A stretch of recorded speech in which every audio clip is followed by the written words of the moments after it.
안녕하세요. 오늘 하루 잘 보내셨나요? 네. 오늘은 프로폴리스와 건강에 대해서 오늘 일부만 살펴보도록 하겠습니다. 혹시 프로폴리스가 아직 뭔지 모르는 분은 안 계시죠? 네, 프로폴리스는 어디서 출시되는 걸까요? 어디서요? 네, 벌에서 이제 추출되지만 사실은 식물입니다. 프로폴리스의 원래 나오는 곳은 어린 싹이라든지 새싹 이런 나무 수지 이런 것들인데요. 이 프로폴리스는 사실 옛날에는 사람들이 별로 알지 못했습니다. 근데 성경을 보면 이런 단어가 있어요. 젖과 꿀이 흐르는 땅. 자, 뭐가 있다는 거예요? 벌도 있다는 거죠. 네, 벌도 있다는 겁니다. 근데 이 프로폴리스의 약성 혹은 또 이 프로폴리스가 사람의 이 몸에 좋다고 알려지기 시작한 데가 20세기 중반 이후에 이제 동유럽에서 시작되었어요. 동유럽에서 시작돼서 이 서구권 절판을 거쳐서 이제 세계적으로 알려지기 시작했습니다. 일본과 한국은 좀 늦게 알게 됐죠. 1980년대가 돼서야 사람들이 인식이 되었고, 지금은 그래도 많이들 아시더라고요. 지금도 사실은 프로폴리스가 뭐냐라고 물어보는 분들도 상당히 많긴 하시지만 그래도 많이는 알고 계십니다. 자, 이 프로폴리스는 기본적으로 천연 물질이고요. 미네랄, 비타민, 아미노산이 풍부하고 향균과 항산화에 도움이 된다라고 이제 벌써 여러 세기 동안 알려진 물질입니다. 이 보통 우리가 식물에 상처가 나거나 이렇게 꺾이거나 상처가 났을 때 그때 유해균으로부터 자신을 보호하고 방어하기 위해서 분비하는 그 끈적끈적한 거 있죠. 뭐 상추를 뜯던 뭐 이렇게 나무를 위에 꺾어 보면 그 끈적끈적한 이제 분비물이 이제 그 수지라고 하는데 그것을 벌들이 다니면서 가져오죠. 네, 가져오면서 이제 자기의 타액과 섞어서 프로폴리스를 이제 형성을 시킵니다. 사실은 프로폴리스의 원료가 여러분들이 알고 있는 이 싹들이나 나무, 진 이런 것들입니다. 자, 보통 우리가 이 프로폴리스를 입으로 섭취하는데 구강에서 향균 작용, 첫 번째 보통 우리 입에는 세균들이 아주 많습니다. 입에, 그죠? 세균도 많고 그 바이러스도 많고 그래서 전염이 될 때 침이 이렇게 나가면 전염이 되고 하잖아요. 근데 거기서 향균 작용이 되고 유해한 활성산소의 생성을 억제하는 항산화 작용을 합니다. 항산화인데 항산화는 뭐냐면 산화로부터 방지한다, 이런 뜻을 갖고 있어요. 그 다음에 또 영양 성분으로 보면은 플라보노이드 67종, 그 다음 폴리페놀 180종 이상, 각종 영양이 200종 이상 함유하고 있어요. 그러니까 생각보다 굉장히 많죠. 특히 플라보노이드 같은 경우는 우리 면역에 최고 좋은 어떤 그 색소나 혹은 그 성분을 갖고 있습니다. 자, 그런데 이 프로폴리스 하면은 세계적으로 굉장히 많이 있어요. 캐나다, 뉴질랜드, 그다음 호주, 또 브라질 최고 유명하죠. 심지어 중국, 뭐 세계적으로 다 있지만 왜 국산이 좋을까? 네, 국산이 좋은 이유가 우리나라는 뭐가 뚜렷해요? 그래서 여러분 그 미국의 산삼은 별로 가치가 없습니다. 미국 산삼은 값이 없어요. 근데 한국의 산삼은요? 비싸요, 안 비싸요? 뭐 비싼 거는 억대까지 올라가잖아요. 자, 그래서 우리나라 같은 경우는 사계절이 뚜렷해서 뭐 저희가 벌을 해서 그런 뭐 이렇게 하는 게 아니고요. 사계절이 뚜렷하고 토양이 굉장히 이렇게 영양직의 게르마늄이라든지 사토닌이라든지 이런 그 토양 자체가 원소 자체가 다른 나라보다는 훨씬 더 좋습니다. 우리나라 황토도 유명하고 우리나라의 흙으로 재배된 이 식물들이 조금 더 이 영양 부분에 있어서 낫다라고 밝혀졌어요. 밝혀졌고 품질이 좋은 프로폴리스를 생산하기에 적합한 땅, 그렇죠. 땅이 이렇게 준비가 됐습니다. 자, 그 다음에 우리나라 같은 경우는 사계절도 뚜렷하지만 나무 종류가 많거든요. 특히 이제 침엽수에서는 뭐가 있죠? 소나무, 잣나무, 이런 송진들. 그러니까 다른 나라 프로폴리스와 우리나라 프로폴리스를 먹어보면 향이 들려요. 향이. 네, 우리나라 프로폴리스 같은 경우는 무슨 향이 약간 송진향 같은 이런 느낌이 납니다. 그 다음에 이 퀘스틴이라고 하는 이 플라보노이드의 측정 표준 물질로 프로폴리스 품질을 좌우하는 중요한 그 성분이 있는데요. 이 퀘스틴이 다른 나라 프로폴리스보다 훨씬 높아요. 이것도 검사 수치에 들어갔을 때 우리나라 것이 그래서 훨씬 더 좋다라고 표현을 하고 있고요. 플라보노이드 종류가 또 다양하고 유해 중급성 함량도 낮다라고 해서 얼마 전 저번에 그 신문에도 나왔었어요. 우리 한국산 프로폴리스가 외산 프로폴리스보다 이런 부분에 뛰어나다라고 하는 것이 나왔습니다. 근데 연구 자료나 논문이 굉장히 부족하거든요. 한국 같은 경우는 늦게 알았고 지금 유럽에는요 논문이 엄청 많이 있어요. 이렇게 제가 논문을 좀 스크랩을 해오려다가 시간이 좀 안 돼가지고 다음 2부 할 때 좀 보여드릴게요. 논문이 굉장히 많습니다. 그리고 우리나라보다도 일본이 조금 더 앞서 있고요. 이 부분에 대해서 훨씬 더 학술적으로. 그래서 그 후생 노생 그 어디죠? 네, 후생성에서부터 그것을 벌써 발표를 해버렸어요. 이것의 가치라든지 얼마나 이것이 몸에 좋은지. 우리나라는 이제서야 방송에 좀 나오고 그렇죠. 가치를 인식하고 있습니다.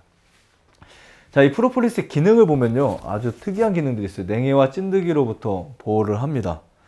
저는 이 벌을 키울 때 항생제를 안 쓰거든요. 한 방울도 안 써요. 지금 안 쓴 지가 건 한 10년 가까이를 안 썼어요. 한 방울의 항생제도. 그럼 제가 항생제를 안 쓰고 어떻게 벌을 키우는지 아세요? 프로폴리스를 재활용을 합니다. 다시.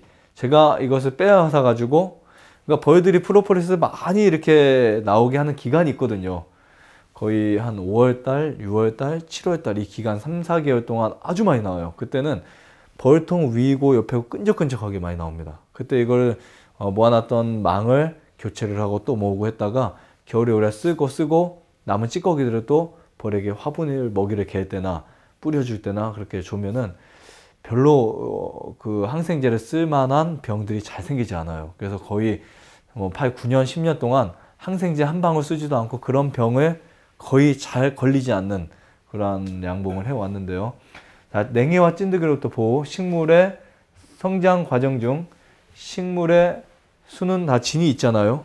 상추를 뜯던 그 여러 가지 나물들을 뜯던 그 자란 식물은 아주 크게 자란 식물은 수지 대신에 단단한 조직과 털로 유해 환경으로 보호하지만 아주 작은 식물들은 사실 그 보호할 수 있는 그 힘이 없거든요. 그때 아마 하나님이 넣어주신 것 같아요.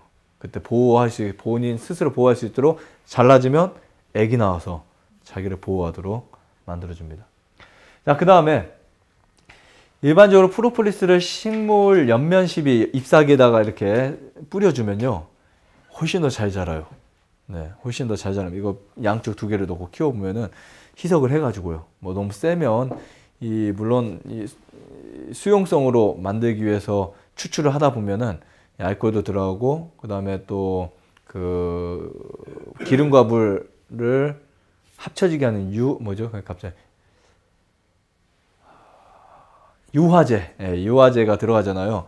근데 이제 그런 것이 이제 들어가서 프로폴리스의 성분을 녹여내는데 물론 그 주정이 들어갔을 때 뿌렸을 때 원액을 뿌리면 식물이 타 죽을 수 있지만 희석을 잘해가지고 뿌리면 훨씬 잘 자랍니다. 특별히 겨울에 냉해 입은 이 마늘이나 이 식물에 프로폴리스를 뿌리잖아요. 추출물요. 그럼 냉해가 다시 회복되는 경우도 있어요. 딸기 같은 거요. 그래서 딸기가 냉해 입어가지고 색깔이 변하기 시작할 때 뿌려주면 회복되는 것들을 이제 종종 봅니다. 자, 그 다음에 실제 농사 지을 때 딸기나 기타 농산물의 찐득이를 억제하는 효과가 있어요. 네. 목청만 효과 있는 게 아니죠. 자, 그 다음에 이 프로폴리스의 기능 세 번째를 보면 활성산소를 제거합니다. 여러분 활성산소가 뭔지 아시죠? 예를 들면 기름의 활성산소가 된다. 과산화지방 이런 것처럼. 근데 식물은 광합성, 햇빛과 산소를 통해서 이제 잎사귀가 영양분을 이제 사실은 그 모으기도 하고 또 어떻게 보면 독을 가지고 있기도 합니다. 그 독을 이제 우리가 다른 말로 파이토케미컬, 색깔에 있는 그 독성 물질들이 외부의 진딧물이나 병충해로부터 자기의 몸을 보호하는 물질을 하는데요. 이 식물성 광합성 과정을 통해서 어린 잎에 플라보노이드가 합성되기 시작해요. 그래서 우리가 사실은 옛날에는 이 농약 안 하고 비료 안 뿌리고 살아있는 땅에서 음식을 먹으면 프로폴리스를 먹는 거와 똑같은 방식이에요, 사실은요. 그래서 원래는 프로폴리스를 따로 섭취할 필요가 없습니다. 네, 없어요. 근데 오늘날 거의 아이들이나 보면은 이런 식물을 먹을까요? 먹더라도 성장 촉진제, 호르몬, 그 다음에 유기농이 아닌 일반 농을 통해서 그 나온 그 식품들은 거의 다 우리 몸에 해를 줍니다. 자, 우리가 보통 벌을 키우다 보면 이 장마철에 꿀벌이 굉장히 약해 있어요. 병에 잘 걸립니다. 그 이유 중에 하나는 뭐냐면 이 식물성 광합성 간염을 통해 어린 잎의 플라보노 그것을 많이 채취하지 못할 때 그때 굉장히 병에 많이 걸립니다. 자, 그 다음에 이 천연 프로폴리스, 네, 천연 프로폴리스죠. 프로폴리스의 성분들을 쭉 보면은 레진이라고 하는 천연 수지가 거의 대부분을 차지해요. 30%, 90%. 근데 왜 밀랍도 이렇게 많냐면 이 밀랍 아시죠? 옛날 궁전에서 이 초를 만들어서 썼던 그 밀랍. 밀랍 같은 경우는 때로는 이 벌들이 프로폴리스보다 밀랍을 더 많이 가져오기도 하거든요. 그 집 위에다가. 그랬을 때 이제 그래서 우리가 채취해 보면 어떤 때는 밀랍이 더 많기도 하고 어떤 때는 프로폴리스가 더 많기도 하는데 거의 대부분은 천연 수지가 한 30에서 90%를 이룹니다. 그 다음에 꽃가루 5에서 15% 정도 채취를 하는 과정에서 그 다음에 그 중에 플라보노이드 함유량이 1.7에서 6.0이나 돼요. 이제 프로테지를 따졌을 때. 그리고 폴리페놀은 플라보노의 5배 정도. 그다음 미량의 아미노산 및 미네랄이 이제 들어있는데요. 자, 이것을 정제를 한다. 다시 말해 추출을 한다 하면은 레진은 역시 천연 수지가 30에서 90% 되고 밀랍은 제거를 하겠죠, 당연히. 왜냐하면 양봉가들이 그 우리가 프로폴리스를 원괴라고 합니다. 그 원괴를 가지고 프로폴리스 시장에 가면은 다 이렇게 딱 눈으로 봐도 전문가들은 저희만 봐도 눈으로 또 보면 뭐 이게 1등급이다, 2등급이다, 3등급이 딱 보이거든요. 그러니까 밀랍이 있고 프로폴리스 섞인 거 엄청 많이 해도 그거를 뭐 주정에다가 보통 이제 절반 정도를 넣고 주정을 넣어서 담그는데 그거를 더 많이 넣는다고 해도 좋은 거 아니거든요. 모르는 사람들은 많이 이게 원계가 많다면 좋은 줄 아는데 원계 질이 중요해요. 그래서 요즘에는 이제 기계들이 잘 나와서 그것을 싹 빼내버립니다. 빼내서 천연 수지를 이렇게 다시 그대로 유지하고 플라보노를 아까보다 훨씬 더 높게 이제 만들죠. 그 다음에 폴리페놀도 역시 5배가 더 올라가고요. 나머지는 다 살아있게 나오죠. 자, 이 프로폴리스를 우리가 그 백과사전이나 외국에서는 벌써 천연 뭐라고 불려지고 있어요? 항생제. 네, 항생제를 언제 사용합니까? 뭐가 많을 때? 네, 염증 있을 때 사용하잖아요. 그렇죠?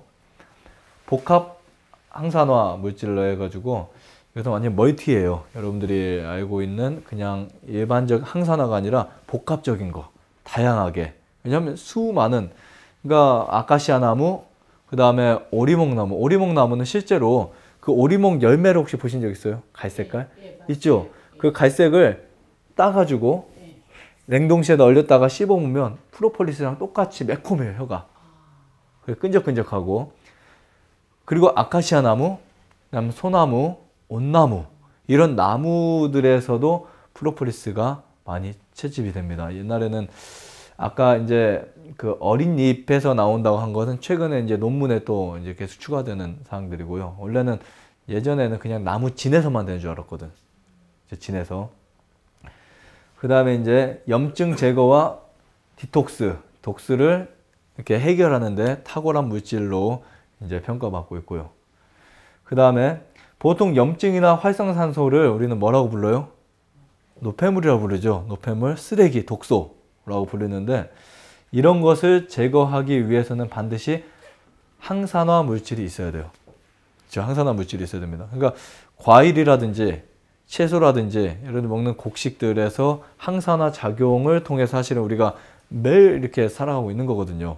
그러니까 우리 몸에는 매일같이 그 염증 반응이라든지 아니면 또 활성산소라든지 이것이 계속 올라옵니다. 스트레스만 받아도. 그러니까 스트레스 받았을 때 또 머리를 많이 썼을 때 과일을 먹거나 단 거 먹거나 소금 먹거나 아니면 채소를 먹으면 스트레스가 쭉 풀리거든요. 네, 풀리거든요. 그 이유가 항산화 물질 때문에 그래요. 근데 이 염증은 보통 화농성 염증이라고, 그렇죠? 빨갛게 이렇게 불어오는 염증부터 시작해서 그것이 발적이 되고 통증을 일으키고 나중엔 그 염증이 기능을 어떻게 해요? 감퇴시키는 그 길로 이어지고요. 자, 활성산소는 탄수화물에서는 일산화탄소로, 만약 우리 몸에 음식을 먹었는데 활성산소가 이렇게 들어왔다, 그 작용을 한다면은 탄수화물을 섭취했을 때 일산화탄소로 단백질을 아항산의 아질산, 네, 암의 원인이죠 사실 다. 그 다음에 지방을 과산화 지질로 바꿔가지고 몸을 굉장히 더럽히는 거예요. 좋은 음식을 먹어도 어떻게 된다고요? 잘못하면 좋은 운동을 해도 활성산소가 쌓일 수 있어요? 네, 쌓일 수 있습니다.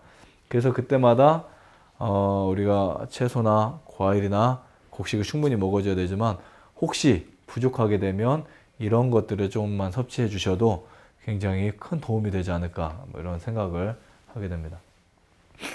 자, 파이토케미컬의 이제 집합체라고도 하는데, 이 파이토케미컬의 뜻이 뭐냐면 파이토 식물의 화학성이라는 뜻을 갖고 있고요. 다시 말하면 식물들이 병충해로부터 자신을 보호하고 번식하기 위해 내는 물질입니다. 우리가 보통 밭에서 키우는 이 식물들은 잘 병이 되죠. 그렇죠? 근데 야생의 식물들은 병이 잘 안 걸리거든요. 이 작용이 강해서 그래요.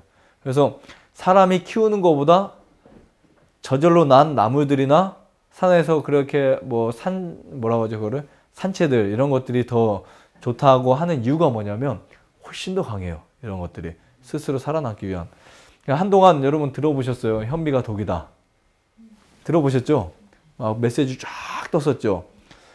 그 말을 듣고 나서 얼마나 웃었는지 몰라요. 독이 없는 식물은 하나도 없습니다. 프로폴리스 독이고 이 파이토케미컬 자체가 독이에요. 그러니까 모르는 사람들이 야, 큰일 났다, 검사에 독이 나타나왔는데요. 근데 그 독이 나쁜 독일까요? 그 독은 있어줘야 돼요. 그래야 진딧물이나 다른 병충해로부터 자기를 보호할 수 있어요. 그게 강하다는 말은 뭐냐면 그것이 이런 작용을 더 강하게 한다는 뜻이에요. 그 다음에 식물들이 병충해로부터 자신을 보호하고 번식해야 되는 물질인데, 더 나아가면 박테리아, 문제가 아닐까요? 박테리아. 그 다음에 곰팡이 문제 아니에요? 문제죠. 그 다음에 바이러스, 억제와 면역력을 증강시키는 효과를 갖고 있고요. 그 다음에 67종에서 124종 이상의 플라보노이드의 성분과 180종의 폴리페놀을 함유하고 있는 이 사항을 봤을 때 이게 천연 항생제다라는 것이 확실히 증명이 됩니다. 자, 그러면 이 플라보노이드란 뭘까요? 플라보노이드는 프로폴리스의 주 성분입니다. 사실은 우리가 그거 먹으려고 먹는 거거든요. 사실 그 알코올 먹으려고 먹는 거 아니잖아요. 그렇죠? 플라보노이드의 성분을 먹으려고 하는데, 자, 이건요 식물에 분포되어 있는 무슨 색이요? 네, 노란색 계열의 천연 색소예요. 그래서 프로폴리스를 이렇게 떨어뜨리면은 하얀 백지에다 떨어뜨리면 색깔이 어떻게 바뀔까요? 약간 노르스름한 색깔로 보이죠. 근데 어떤 프로폴리스는 옛날에 이제 보통 우리 한국도 집에서 다 담궜거든요, 그거를. 그러다 보니까 질이 떨어지는 프로폴리스는 물을 타보면은 잘 섞이지 않습니다. 기름 같은 게 뜨기도 하고. 그게 왜 그러냐면 수용성에 가깝게 안 돼서 그래요. 프로폴리스는 지용성인데 그것이 수용성이 돼야만 몸에 흡수할 수 있어요. 근데 프로폴리스 좋다고 해서 그거 막 먹는다고 흡수 안 되거든요. 반드시 바뀌어야 돼요. 그러기 위해서는 이제 뭐 천연 유화제라든지 뭐 그런 올리고당이라든지 그런 것을 통해서 그것이 이렇게 추출이 돼야 됩니다. 추출돼 합성이 돼야 돼요. 그래야 효과를 낼 수 있고, 뭐 최근에는 발전을 해가지고 꿀로도 뭐 프로폴리스를 이렇게 하기도 하고 물로도 추출을 하기도 하는데, 그래도 아직은 세계적으로 주정으로 추출하는 것이 가장 이제 많은 플라보노이드를 합성할 수 있다라고 지금까지 알려져 있습니다.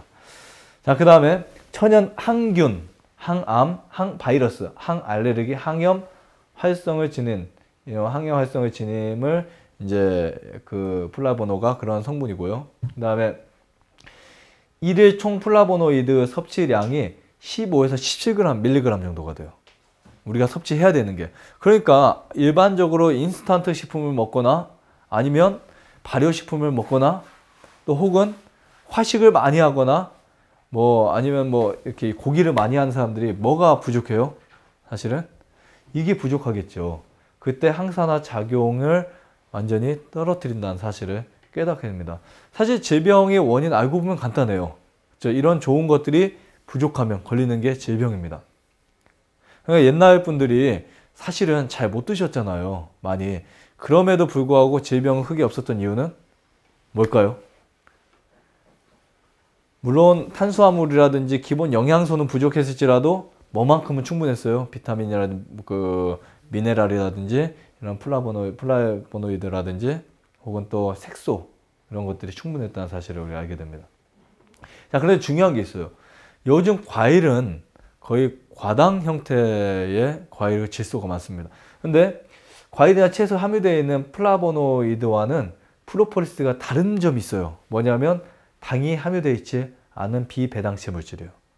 프로폴리스는. 그래서 우리가 과일을 많이 섭취해 주는 것이 좋다라는 것은 옛날 말이고, 예, 좋은 과일이 있냐 나쁜 과일이 이거를 찾아야 되겠죠. 이제는 무조건 과일이 다 좋은 과일이 아니고 채소도 다 좋은 채소가 아닙니다.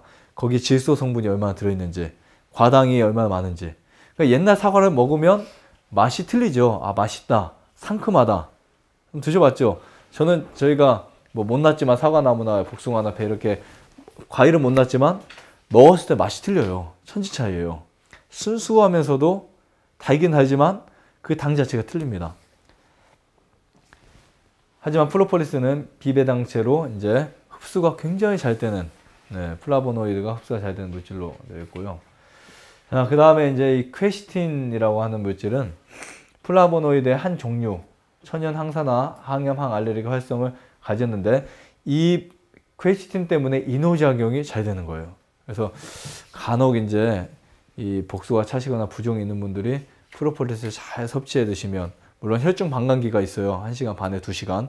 그 시간이 지나면 또 얘는 거의 뭐 사그라집니다. 그래서 보통은 뭐 하루에 몇 번 나눠서 먹는 게, 한 번에 1리터를 마시는 것보다 한 2시간, 1시간 반 만에 한 번씩 한 모금이라도 마셔주는 게 훨씬 더 유익하다는 이유가 뭐 이런 작용인데요. 그 중에 이 이뇨제 작용은 거의 이 성분에서 많이 나옵니다. 우리나라 것이 아까 이게 많다 그랬었죠. 다른 나라보다.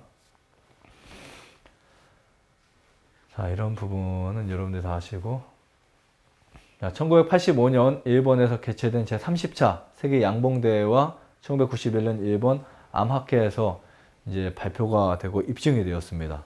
특히 항암 및 제암 성분으로 게르세틴, 그 다음 카페인산, 그다음 클레로단, 디터펜도이드, 그리고 아테필린, 이런 아테필린 C 이런 것들이 이제 항암에 이제 암을 제거하고 암에 도움이 된다라고 하는 부분이 이제 발표되었고요. 자, 양리작용으로는 이건 논문에 있는 거 제가 갖고 온 이야기입니다. 물론 다 아시지만 프로폴리스 주정 추출물들은 인간의 간암과 자궁암종, 세포를 병연시키고 그 성장을 억제하는 것으로 나타났다. 이런 1992년에 논문이 있었고요. 그 다음에 프로폴리스는 실험실 배양균 내의 햄스터 난소 암세포들과 쥐들의 육종 종창들에 대해서 세포 파괴 효과와 세포 성장 억제 효과를 지니고 있는 것으로 나타났다. 1990년대 논문이고요. 그 다음에 아테필린 C라고 불리는 물질이 프로폴리스에서 분리되었는데, 이 성분이 실험실 테스트를 통해 인간의 위암 종세포, 폐암 종세포, 또 쥐의 결장암종 세포들에 대해 세포 파괴 효과를 지니고 있는 것으로 나타났다. 암세포를 파괴한다는 거죠. 네. 사실은 뭐 이 프로폴리스가 특별해서 그런 게 아니라 식물들, 우리가 먹는 식물, 그러니까 유기농 식물이나 천연 식물들은 다 이 효과가 똑같이 들었다는 사실이에요. 이해하시겠죠? 그 다음에 항박테리아 및 항바이러스에 도움을 주는 것으로 또 나왔는데, 혹시 감기 많이 걸려보시죠? 네, 감기 걸려보는데 이 감기 예방에 아주 도움이 많이 됩니다. 감기 예방에 아주 큰 도움이 되고, 사실 저도 이번에 감기 올까 말까 하다가 지금도 이제 굉장히 고비를 넘기고 있는 상황에서 이거로 버티고 있어요, 사실은요. 근데 인플루엔자에 감염시킨 실험쥐들을 대상으로 실험을 했어요.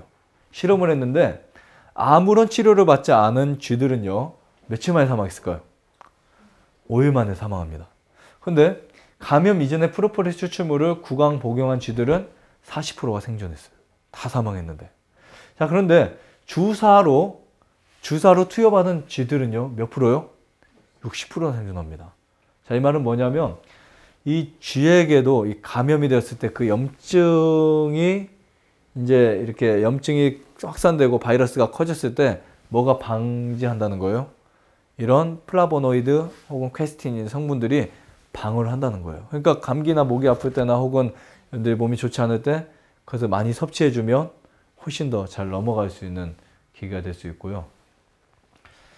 자, 구체적인 양리작용을 보고 이제 마치도록 하겠습니다. 특히 이제 박테리아의 증식을 저지하는데 살균 효과 혹은 또 외부에서 침입하는 균에 대한 저항, 이것을 뭐라고 할까요? 이 뜻이 뭐죠? 면역이죠. 그러니까 내 항체가 외부의 항원을 어떻게 하는 거예요? 그것을 방어하는 거예요.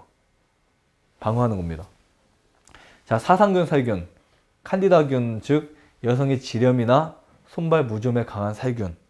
네, 그래서 실제적으로 무좀이 있는 분들은 그 위에 계속 떨어뜨리면요 낫기도 해요. 습진이나 저 그런 경우 굉장히 많이 봅니다. 네, 프로폴리스로 무좀이 해결된 분들을 굉장히 많이 봤어요. 왜냐하면 혈액이 거기까지 잘 안 가거든요. 끝에까지. 그러니까 좋은 음식 먹어도 이게 빨리 회복되지 않는 게 무좀이나 습진들이 늦게 회복되거든요. 그때 그 끝에다가 프로폴리스 떨어뜨려주면은 굉장히 겨드랑이나 이렇게 습진 있는 분들 잘 나서요. 예, 빠르게. 근데 그거를 그냥 떨어뜨리면 끈적끈적 하잖아요. 그런데 사용하시는 중에 있는 좋은 크림들에다가 희석을 해가지고 섞어서 이렇게 발라주시면은 좀 더 효과적이고 아주 좋습니다. 난 바이러스 살균, 독감이나 인플루엔자 형태 등의 살균을 하기 때문에 조금 더 우리가 요용하게 사용할 수 있는 약이 되고, 그래서 외국에서는 상비약으로 많이 갖고 있거든요. 약을 갖고 있는 게 아니고 이것을 갖고 있는 가정들이 많이 있어요. 그래서 오늘 이렇게 프로폴리스에 대한 건강 강의 일부를 우리가 살폈는데, 앞으로 우리가 어떻게 먹을 것인지, 언제 먹는 것이 좋은지, 장사하는 분들은 이거를 값싸게 구입해서 비싸게 팔아야 되는 외국산들을 추천하기도 하고, 그 다음에 또 무조건 많이 먹게 해야 되기 때문에 식전 이후나 아무 때나 먹으라고 하기도 하고, 하지만 이런 부분도 어떻게 먹냐에 따라 약이 될 수 있고 독이 될 수 있기 때문에 좀 더 다음 시간에 그런 것을 배우도록 하시기를 바라면서 마치겠습니다.